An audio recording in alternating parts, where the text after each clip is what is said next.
Se o meu avô, por parte de pai, tivesse nascido em uma grande cidade hoje em dia, com certeza ele seria rico, pois pense num velho bom de causos e contador de piadas. Muito melhor que muitos comediantes que tem por aí, que só sabem falar palavrões e pornografia. Toda vez que eu viajo para o interior, eu nem fico na casa dos meus pais, pois prefiro ficar no sítio dele, pois durante as noites a gente senta em frente à casa e ele começa a contar os causos e anedotas, e o tempo passa e a gente nem percebe. Apesar dos 70 anos de idade, ele ainda tem uma rotina de trabalho na roça e disposição de sobra, mesmo a minha avó pedindo para ele não fazer trabalho pesado. Porém, não adianta reclamar. Todo dia às 5 da manhã, ele pula da cama e vai tirar o leite, e depois passa o dia todo na roça. Entre os inúmeros causos que o meu avô conta, tem um que ele jura que foi verdade. Só que pelo fato dele ser piadista, eu mesmo fico na dúvida, mas em todo caso, irei relatar. E vocês julguem se acreditam ou não. E assim conta o meu avô.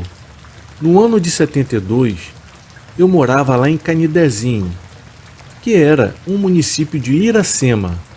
Naquele tempo, haviam poucas casas, porém eram bem próximas uma das outras. Todo mundo era amigo, como se fosse uma família.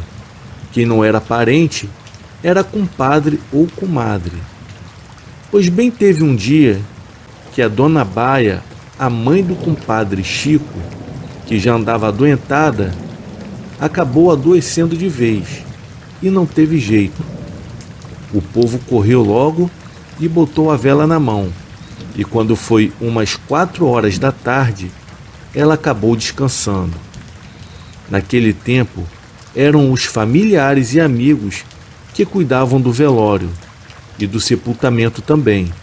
Não existia esse negócio de funerária, e assim que ela partiu desse mundo, o povo começou a cuidar da sentinela e do enterro. O tio Manuel, que era carpinteiro, se prontificou de fazer o caixão, pois até isso era feito na hora, até porque não podia se fazer antes de morrer, pois o povo dizia que se fizesse era um mau agouro, e a pessoa penava, mas não morria. Para cavar a cova foi o Elísio e um outro amigo nosso, pois o Elísio já era acostumado a fazer esses tipos de serviço, sabia o tamanho certo e a posição da cova, e era mais ou menos umas 5:30 da tarde. Pegamos a pá, a enxada, o cavador e, além das ferramentas, acabamos levando uma garrafa de cachaça e, é claro, o lampião. Ao chegarmos no cemitério, penduramos o lampião em um galho de árvore e começamos o serviço. O tempo foi passando e não demorou muito, caiu a noite. Mas devido à terra ser bem dura, demoramos para terminar de abrir aquela cova. De vez em quando, alguém da família da falecida aparecia lá no cemitério e levava um pouco de café e ficava dando um dedo de prosa. Por volta das 7 horas da noite, o serviço já se encontrava bem adiantado, quase terminado. E nessa hora, o nosso amigo, que estava dentro da cova, jogou para fora, junto com a terra, um negócio branco. Eu peguei e na hora vi que era a parte de cima da cabeça de algum defunto. Na hora eu me arrepiei.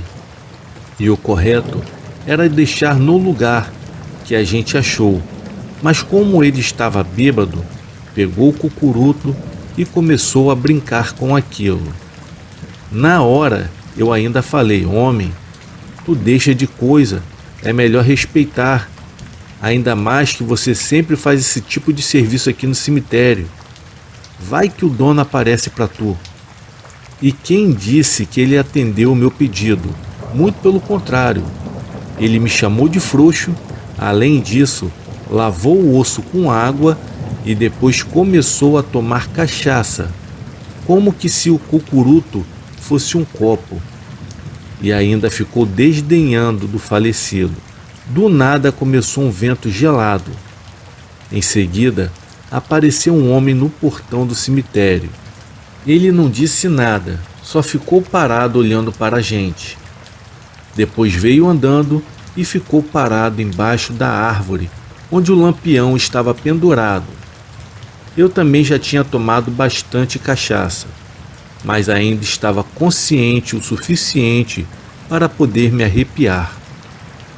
Em todo caso, o nosso amigo olhou para o homem e lhe ofereceu um gole de cachaça. Porém, o homem não disse nada, apenas balançou a cabeça negativamente. Nessa hora, o nosso amigo, que se chamava Elísio, que estava sentado em cima do montante de terra, brincou com o homem. Ele falou: "Amigo, se você não vai ajudar a cavar a cova e nem quer tomar pinga, o que faz aqui uma hora dessa?" Em seguida, ele pegou um punhado de terra e jogou na direção do homem. Porém, o homem permaneceu onde estava. Não respondeu e nem se moveu. Foi então que um outro amigo nosso que estava dentro da cova jogou uma pá de terra no homem. E nessa hora foi que a coisa ficou feia, pois a terra passou por dentro do homem e caiu lá adiante. Nós três olhamos um para o outro e não falamos nada. O homem que estava dentro da cova, com um só pulo, saiu dela pensando que foi engano das vistas, pois eu perguntei para o homem qual era o seu nome. O mesmo não disse nada, só ficou parado e o pior, ele foi mudando as feições, como se estivesse com raiva da gente, e foi nessa hora que a cachaça saiu do corpo. As pernas tremeram como vara verde. Fomos nos afastando, sem virar as costas para aquele homem. Quando chegamos finalmente no portão do cemitério, corremos como nunca, de um jeito que nem a bala pegava. Deixamos ferramenta, lampião, tudo para trás. A nossa sorte foi que o cemitério ficava perto da primeira casa do vilarejo, a cerca de uns 350 metros. Quando finalmente chegamos no vilarejo, parecia que os bofes queriam sair pela boca. Ficamos com medo de contar o acontecido e ninguém acreditar e acabar jogando na nossa cara que tudo foi culpa da cachaça. Por isso a gente combinou de chamar o seu Júlio, que era viúvo, e falar só com ele sobre o acontecido. Mas antes disso, cada um foi para sua casa tomar um bom banho, para mais tarde ir direto para a sentinela da Dona Baia. Ao chegarmos no terreiro da casa, já havia uma fogueira acesa e algumas pessoas em volta. Elas eram feitas para que as pessoas que fossem velar à noite na sentinela pudessem aguentar o frio da madrugada. Assim que a gente chegou, o seu Júlio estava muito choroso. O mesmo acabou perguntando se a gente havia terminado o serviço. Ficamos desconfiados e sem jeito de falar o motivo.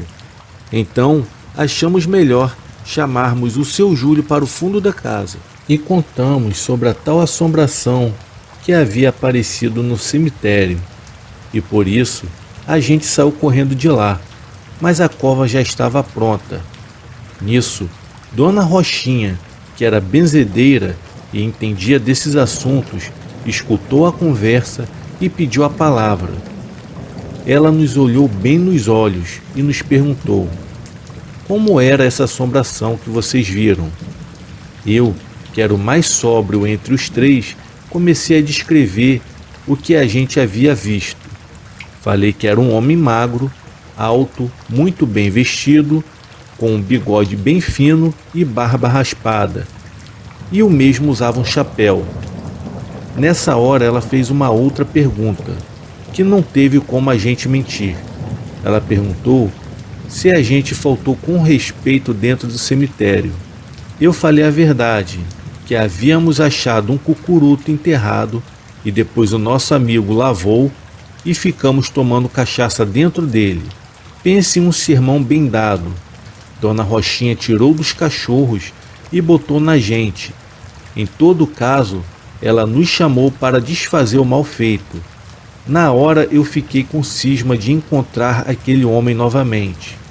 Um dos meus amigos acabou dizendo que ia, mas o Elísio falou que nem por todo o dinheiro do mundo pisaria naquele cemitério naquela hora da noite. Mas seu Júlio disse que se a gente não fosse, a alma do homem não deixaria ele em paz. Por isso mesmo, morrendo de medo, ele resolveu ir. Nesse caso, pegamos os candeiros e voltamos novamente até o cemitério. Dessa vez, foi além de nós três, seu Júlio, Dona Rochinha e o meu padrinho, o tal Manezinho, que era o marido dela. Quando a gente chegou à frente do cemitério, sentimos um arrepio e as pernas ficaram bambas. Mas antes de entrar no cemitério, a Dona Rochinha acendeu algumas velas no pé de uma cruz que ficava na entrada e começou a fazer as rezas, que só ela entendia. Logo em seguida entramos, pegamos as ferramentas, o lampião e antes mesmo de botar o pé fora, eu acabei escutando uma voz arrastada que falava: "A minha cabeça". Eu tremi igual vara verde, olhei para todo mundo que estavam ali e percebi que eles também escutaram. Dona Rochinha, que não tinha medo desses tipos de coisa, parou, olhou bem e começou a conversar, pedindo desculpas pelo que a gente havia feito. Em seguida, me mandou colocar o pedaço da cabeça no mesmo lugar que a gente havia retirado. Aí na hora eu falei que quem ficou com o cucuruto foi o Elísio, que ele então disse que estava na capanga e que tinha deixado na casa dele.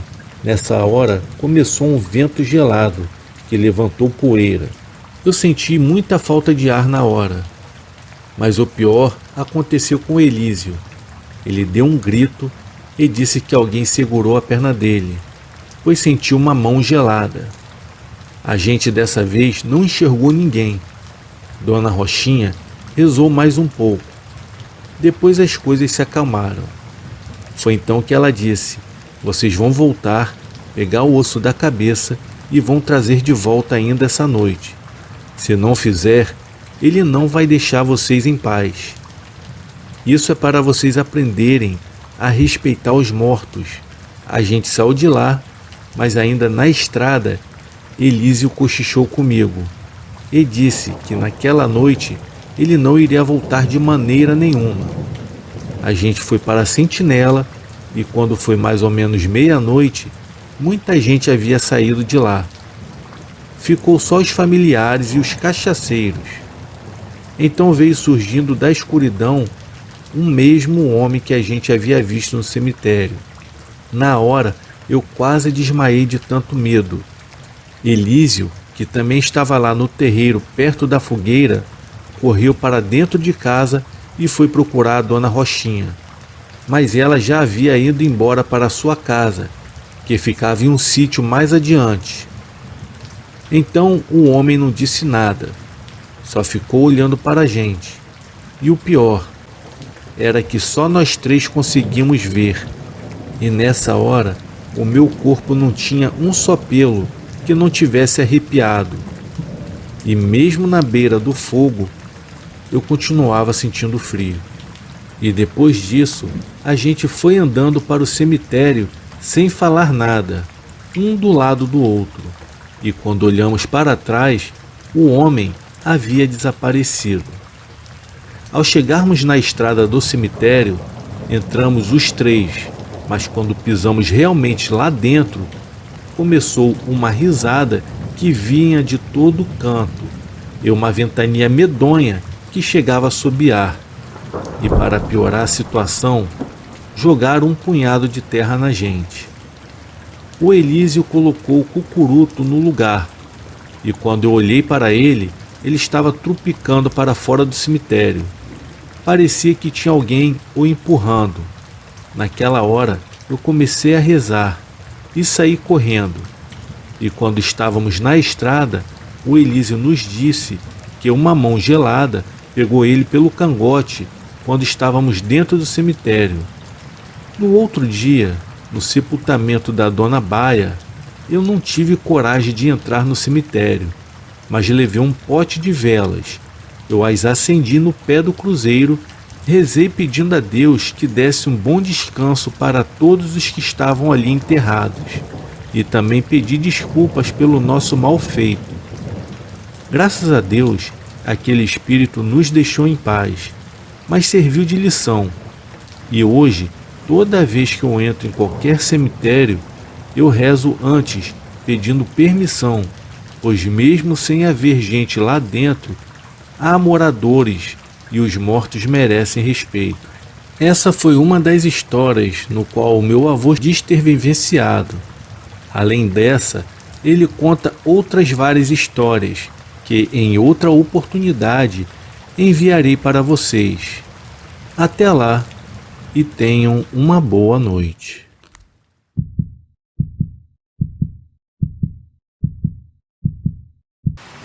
Fala pessoal, boa noite. O meu nome é Regis, eu sou caminhoneiro e eu vou contar o que aconteceu comigo no ano de 1997.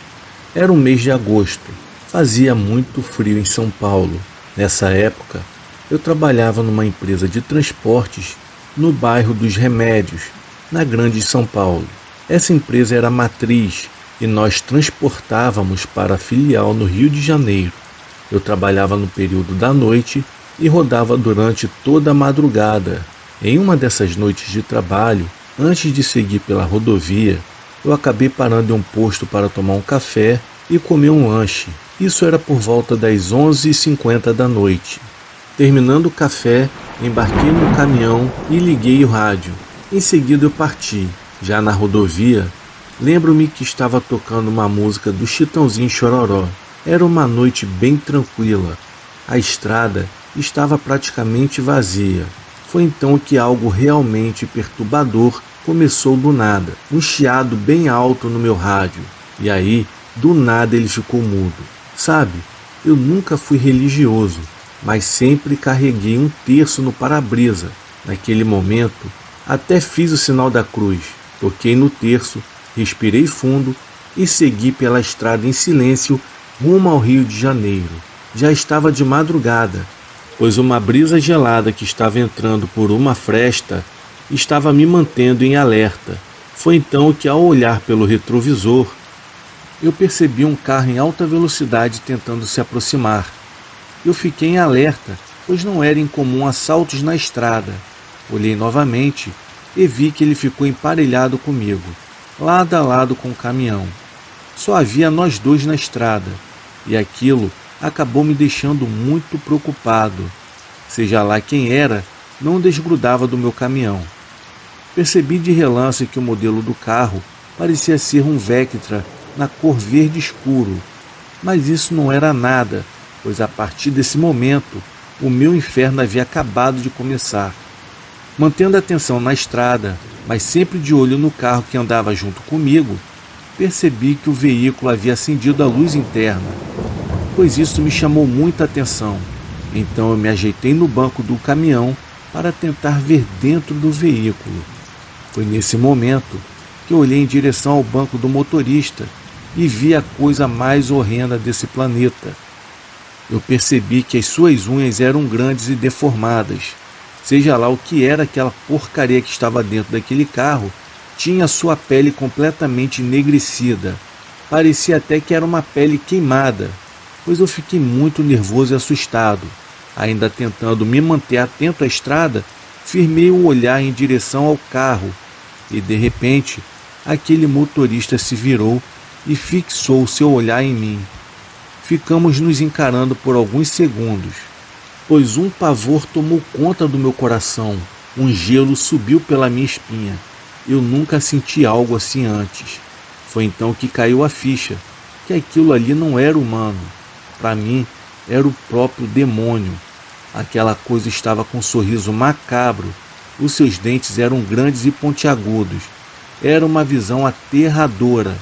algo que ninguém merecia ver. Porém, isso tudo durou poucos segundos, que parecia mais uma eternidade. Após cruzarmos os nossos olhares, aquela coisa acabou apagando a luz interna do seu carro e acelerou com tudo, saindo em disparada. Poucos segundos depois, eu já não conseguia avistá-lo na estrada. Eu fiquei sem reação, com extremo pavor, mas continuei dirigindo. Só que naquele momento, eu estava agarrado ao terço. O meu maior medo era não saber o que era aquilo, pois o resto da viagem acabou sendo um tormento para mim depois que eu tinha visto aquela criatura. Eu segui para a filial e já estava amanhecendo. Quando eu cheguei, ainda muito assustado, estacionei o caminhão e fui direto para o refeitório tomar um café. Foi então que encontrei alguns amigos que perceberam o meu olhar perturbado e assustado. Eles vieram até a mim e me perguntaram o que havia acontecido. Ao iniciar o relato, eu percebi a aproximação da equipe de segurança que estava adentrando no refeitório para chamar os profissionais de saúde que estavam tomando café naquele momento. Mas eu continuei contando o ocorrido, quando que do nada, um segurança me interrompeu e me perguntou: "Amigão, por acaso esse Vectra é um verde?" Eu respondi que sim. Em seguida eu perguntei para o vigilante o porquê da pergunta dele. Foi então que o vigilante falou: "Venha comigo", pois o motorista Mauri estava contando uma história idêntica à sua e acabou de sofrer um infarto. Na hora eu fiquei sem reação com o que aquele segurança havia acabado de me contar. Foi então que corremos todos onde estava o motorista. Chegamos lá juntamente com os enfermeiros, mas era tarde demais. Ele havia sofrido um infarto fulminante e tinha acabado de morrer ali mesmo. Testemunhas contam toda a história que ele havia relatado, e a história dele era idêntica ao que havia ocorrido comigo. Eu não sei o que era aquilo, mas tenho para mim que foi aquela criatura que ceifou a vida do meu colega. O estranho é que ele chegou na filial antes que eu, e também havia visto a mesma criatura. Muitos poderiam achar que eu e esse colega teríamos combinado a tal história para assustar os outros, mas não tivemos contato nenhum durante a viagem. Era um outro trajeto. Não havia possibilidade de combinarmos uma brincadeira dessas, especialmente com algo tão assustador e perturbador, pois o mais triste foi ver um colega perder a vida devido ao susto, ao choque, ao pânico talvez. Mas a verdade é que eu também fiquei bem apavorado. Nunca mais eu passei por isso, graças a Deus. Pois o que seria aquilo? O que é, eu não sei. Seria mesmo um demônio? Ou seria algum doido fantasiado querendo assustar as pessoas na madrugada? Bom, espero não ter que descobrir. Mas uma coisa eu sei com certeza, é que aquela madrugada havia sido bem sinistra. Fala aí pessoal, não acabou, vamos de relato bônus. O nome do relato é Entidade na Madrugada. Boa noite pessoal, meu nome é Tainá, pois o que eu vou contar não é apenas uma história não. Aconteceu comigo de verdade e foi em 2004, quando eu tinha 24 anos de idade. Eu trabalhava com ar-condicionado e esse emprego fazia com que eu viajasse muito. Em uma dessas viagens para o interior de São Paulo, fomos para uma casa, eu e mais 10 homens. E nós só voltávamos a cada 15 dias para a capital de São Paulo. Os primeiros dias até que foi tranquilo. Foi então que em uma noite eu acordei de madrugada, sem motivo algum.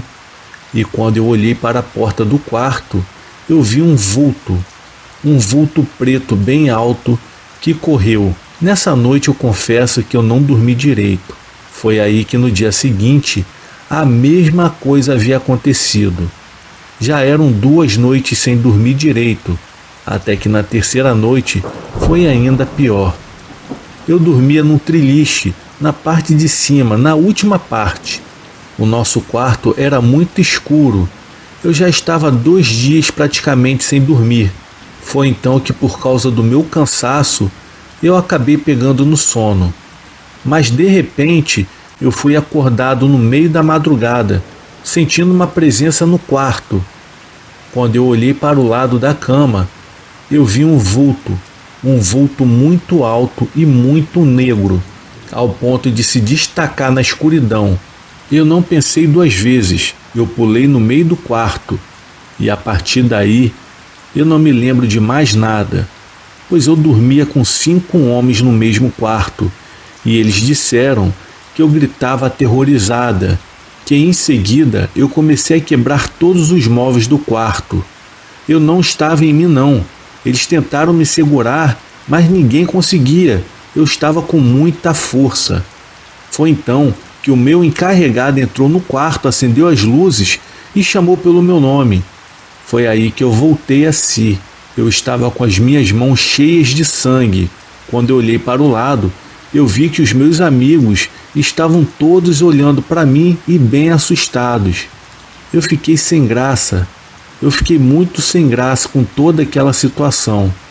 E depois de um bom tempo, eu voltei a me deitar, pois no outro dia foi motivo de chacota lá na casa. Eles estavam tirando sarro de mim, mas no fundo, eles estavam fazendo aquilo ali para tirar a má impressão, porque eles viram que eu estava muito assustada e triste com tudo que havia acontecido. Então eu acredito piamente que eles faziam aquilo ali, tirar onda, começar a me gastar, para tirar aquela tensão que estava em cima de mim. Bom, era o que eu acreditava. Foi então que após todo aquele estardalhaço, que no 4º dia seguido eu estava deitado em minha cama, porém eu não estava dormindo. Foi então que eu comecei a ouvir sons de como se fosse alguém andando no meio da escuridão. E quando eu abri os meus olhos, eu vi aquele vulto com a cor tão negra que ele se destacava em meio à escuridão. Aquele vulto estava correndo de um lado para o outro. O mais inacreditável era que só eu estava escutando, pois os demais que estavam dividindo o quarto comigo, eles não estavam escutando o barulho que eu estava escutando, pois havia até alguns que estavam roncando naquela hora. Foi então que o meu desespero foi tão grande que eu pulei da cama chorando. Eu estava aterrorizada. Dobrei os meus joelhos e, com toda a fé em Deus, eu prometi que eu iria a pé até a Basílica de Nossa Senhora para pagar a promessa se aquilo ali por acaso acabasse. Foi então que os meus amigos que estavam dividindo o quarto acordaram com meu choro. Eles acenderam a luz e ficaram comigo fazendo companhia. Na verdade, toda a casa já não estava mais dormindo com toda aquela situação. No dia seguinte eu pedi para o meu encarregado para que eu pudesse retornar para minha casa. Para falar a verdade, eu acabei saindo dessa empresa meses depois. E coincidência ou não, após eu sair de lá, eu nunca mais tive esse mesmo problema. Eu até soube depois que a mesma coisa que havia acontecido comigo acabou acontecendo com um dos funcionários que estavam naquela casa. O mesmo saiu quebrando tudo e ainda tentou agredir um dos amigos que estava dormindo na hora. Todos ficaram em pânico. Bom, é isso aí. Depois desse dia, nunca mais eu tive nada, nunca mais eu escutei nada e hoje eu levo uma vida normal e graças a Deus por isso.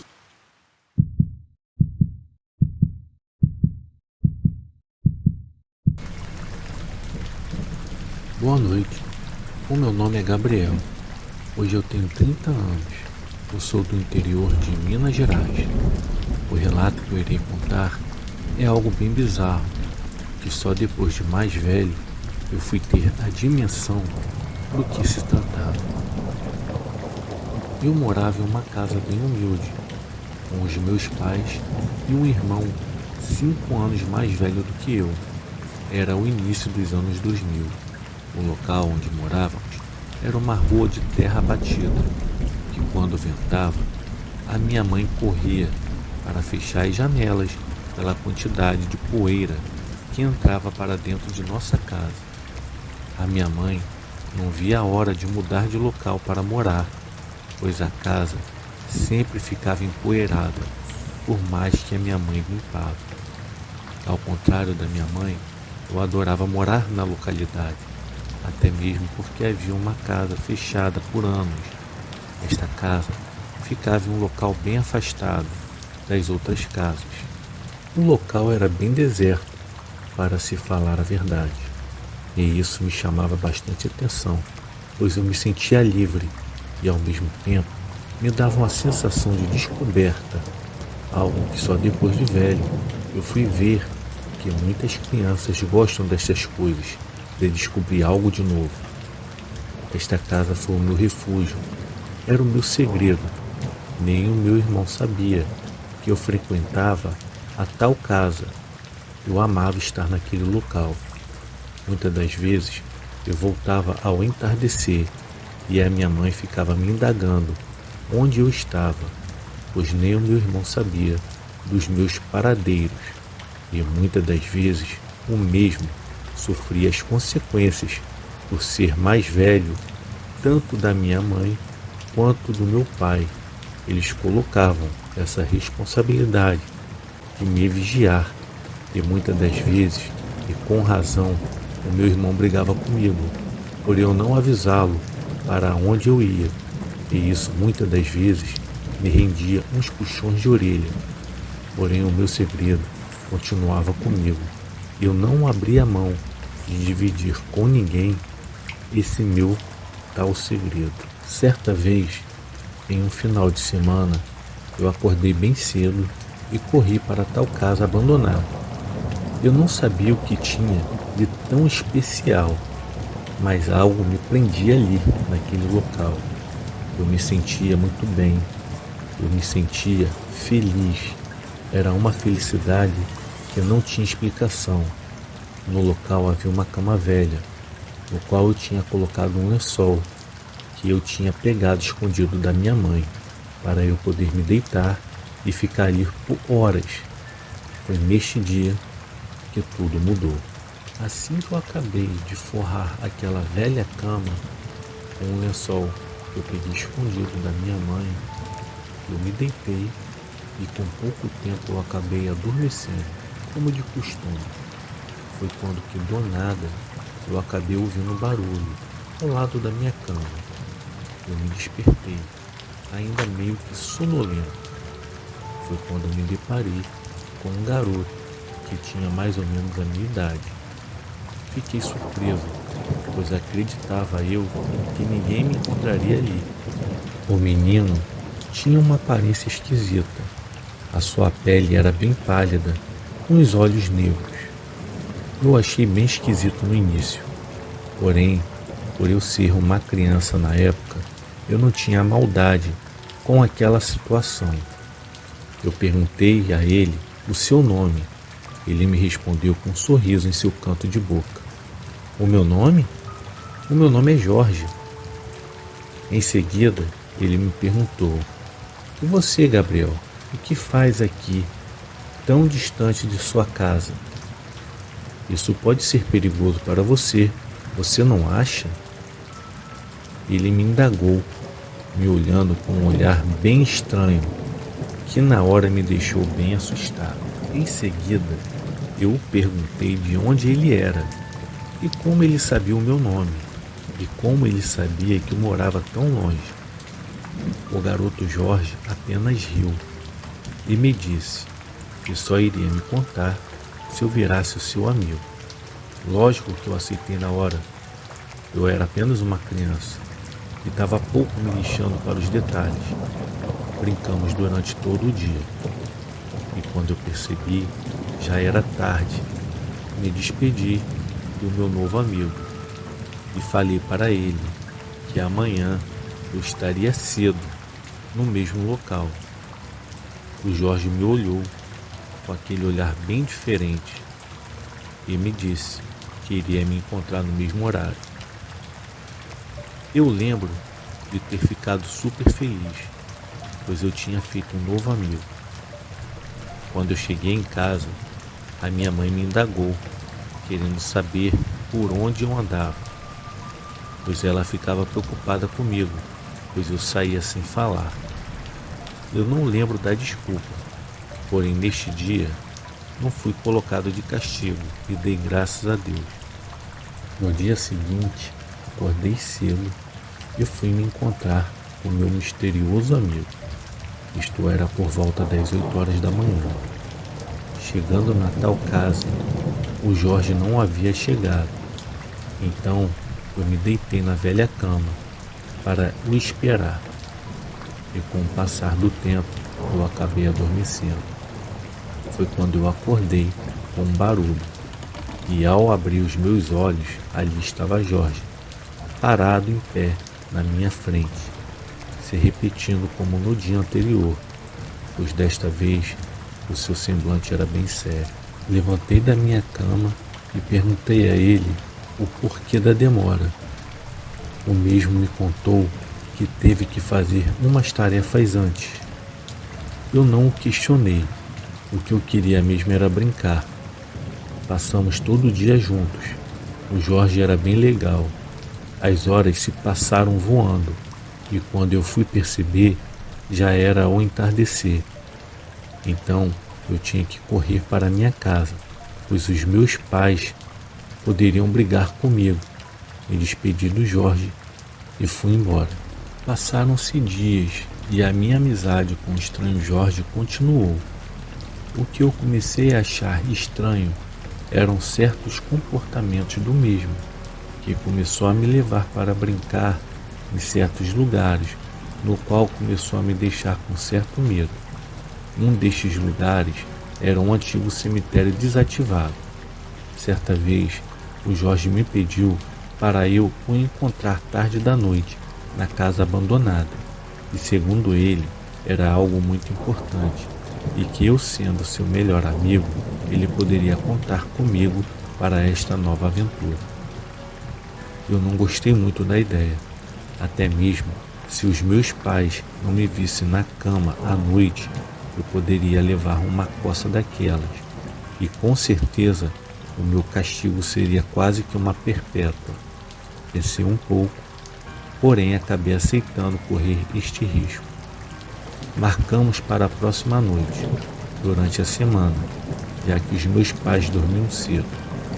No dia seguinte, fiquei tenso, quase que não almocei. A minha mãe logo me indagou se eu estava doente, pois eu sempre almoçava e jantava como se fosse um adulto, de tanta fome que eu tinha, mesmo sendo uma criança na época. Chegou a noite e quando deu as 21 horas, corri para a cama e fiquei ali deitado fingindo de dormir, aguardando as 10h30 para eu poder me encontrar às 11 com o meu amigo Jorge, já que eu estava muito curioso para saber o que o meu amigo queria me mostrar. Deu a minha hora. Eu levantei da minha cama com o maior cuidado para não acordar os meus pais e principalmente o meu irmão mais velho, já que dividíamos o mesmo quarto. Olhei para o meu irmão, ele parecia estar com sono profundo. Passei pelo quarto dos meus pais e a porta estava fechada. Dei graças a Deus, pois seria menos um obstáculo para mim. A chave da cozinha estava na porta, assim facilitando o meu objetivo. Ao abrir a porta, senti aquele frio, com um forte vento.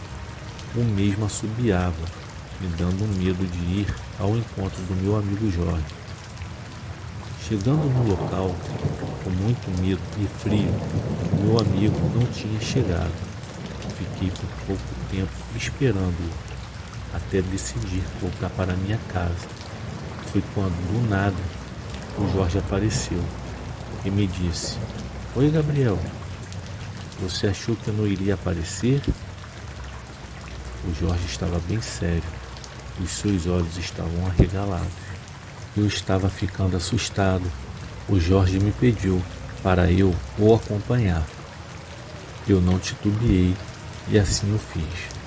Ele estava calado e não respondia às minhas perguntas, até que chegamos no cemitério desativado. Adentramos, andamos por 1 ou 2 minutos. O Jorge parou e olhou para mim. Os seus olhos estavam muito arregalados e o seu olhar era diferente dos dias anteriores. Aquilo me deixou com muito medo e de repente eu ouvi a voz alta do meu pai por trás de mim. O meu pai falou: "Meu filho, o que você está fazendo aqui e com quem você está falando?" Rapidamente eu me virei e vi meu pai assustado junto ao meu irmão. Fiquei surpreso pelo fato deles estarem ali. O meu pai me abraçou chorando. Eu falei para o meu pai que eu estava com meu amigo. O meu pai e meu irmão me falaram que me seguiram todo o tempo e que desde que eu havia chegado na casa abandonada, eu comecei a falar sozinho e que estava como se eu estivesse em transe. Eles me falaram que começaram a notar o meu comportamento estranho e que todos eles não me falaram nada, pois eles queriam ter a certeza do que eu estava fazendo.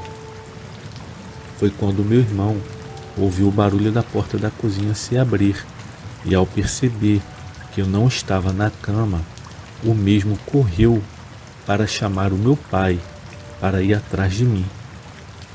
Eles haviam me seguido todo o tempo.